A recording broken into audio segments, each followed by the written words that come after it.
Hi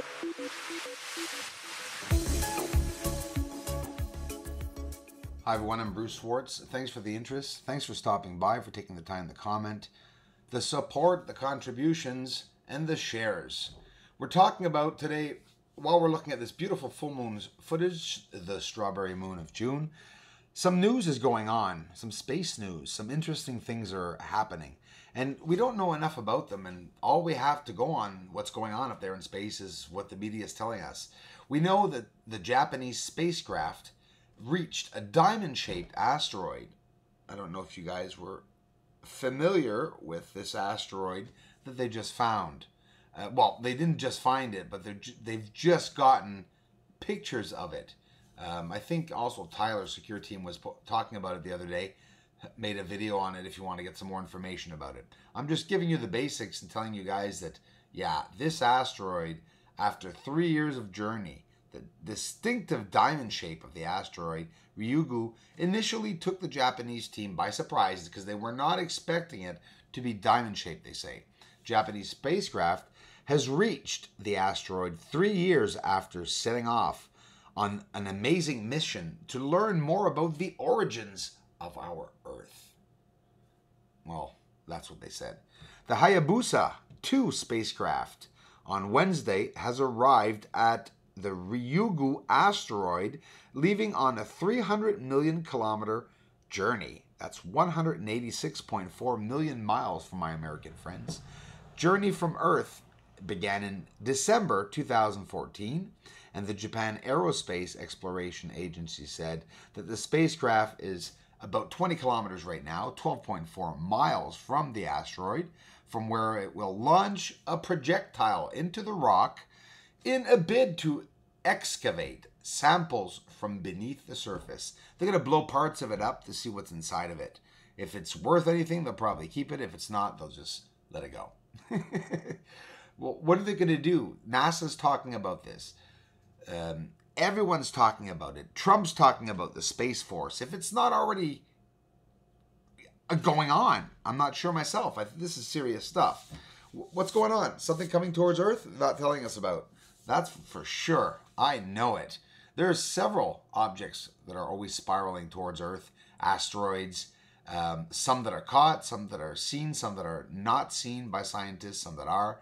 And now amateur astronomers are starting to find them before scientists. Listen, just to give you an idea of how many asteroids are out there, there are millions of pieces, if not billions, floating around the universe.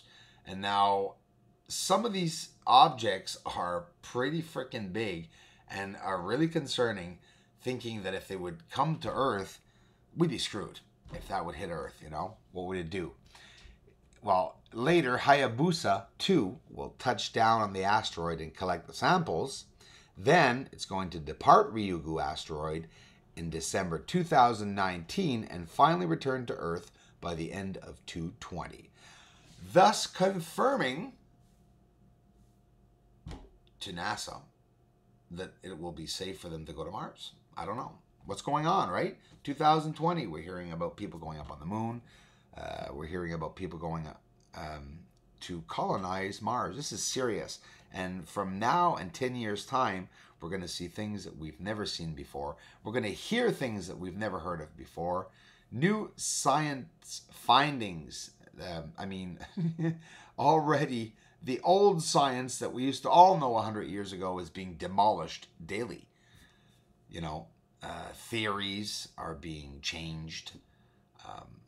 More findings in science, a broader depth of the entire picture of what the heck is going on out there. We have no clue. We have no clue, guys, but I'll tell you what, we are definitely not alone. So much is going on.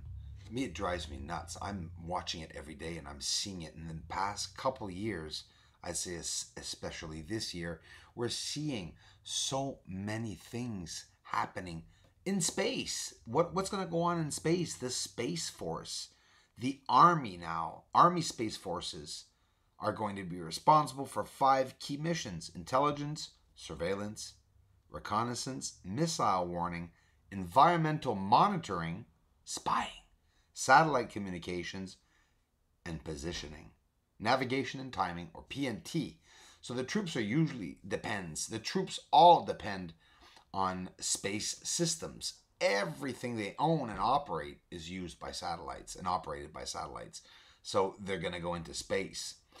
The 53rd Signal Battalion of the Army, 1st Space Brigade manages a portion of the wideband global SATCOM network of satellites the military relies upon for routine communications, broadcasting, and data sharing. So we're going to see a lot of objects flying around out there. And of course, some of the objects we see already could be already us up there, humans, you know. We see UFOs. Who knows what kind of crafts they're going to have. I mean, they're going to be giving out, there's 2 bills that were just passed by the House of Representatives in the United States of America. There was also issues of experimental permits that are going to permit people to experiment, companies to experiment and test launch, secret vehicles that they haven't mentioned yet. And this is what I'm so interested in knowing about and hearing about. We're hearing a lot of things up and down, and a lot is going to come out here before the end of the summer. I think a lot of this is out of the bag for sure, and they're going to have to at one point deal with whoever else is up there, right? And I'm just looking forward and waiting for these guys to land on the moon. Is it possible, right? We can't say we've ever seen anyone land on the moon. I don't know if it was real in the 60s, if they landed or not. How could it be real if scientists, qualified scientists today say that you can't get to the moon due to several reasons? I could mention one, the Van Allen belts. I could mention the machinery that they had could never have made it up there. John Lear taught me a lot about that, and look him up if you want to find out what he says about the lunar surface. He also believes that there's a higher elevated atmosphere than what they've told us, possibly 65%, I think, atmosphere, as compared to the oxygen they say that there is there. There's probably more than we think. Also look up DART, D-A-R-T mission. There's lots going on about the asteroids, and there's a lot of hush-hush about it because they're basically not saying anything about it, I think. And I think some of these asteroids could be dangerous to Earth, or maybe other asteroids. Listen, at one point, an asteroid is going to hit Earth. I'm sorry. It's happened before. Okay, we just don't know about the size. Of course, if one big one hits, yeah, it's probably not going to destroy the world, but it's going to destroy the entire area for thousands of kilometers around where it's going to hit, depending on its size, of course. Just makes you wonder. I mean, look it up, what NASA's doing. Check out the site. I know you guys, a lot of you don't like following them. I don't follow them, but it's our only way to find out what is going on in space and to find out what they're doing is to listen a bit about what they're doing.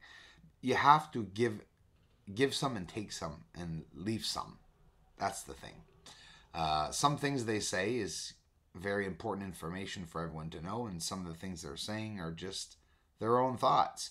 They show data and information, and they do illustrations of what the Hubble data gives them as real images. And why not show us the real images? I think it's not just always coming down to about, oh, the Russians are going to see how we're viewing the moon. The spies, they don't want other countries to see what they're doing. I think it's way beyond that. I don't think they want anyone to see what they're doing. But how could it be that other countries don't talk about NASA? Why? Everyone's putting down Donald Trump and putting down Ed Sheeran for having taken Marvin Gaye's song.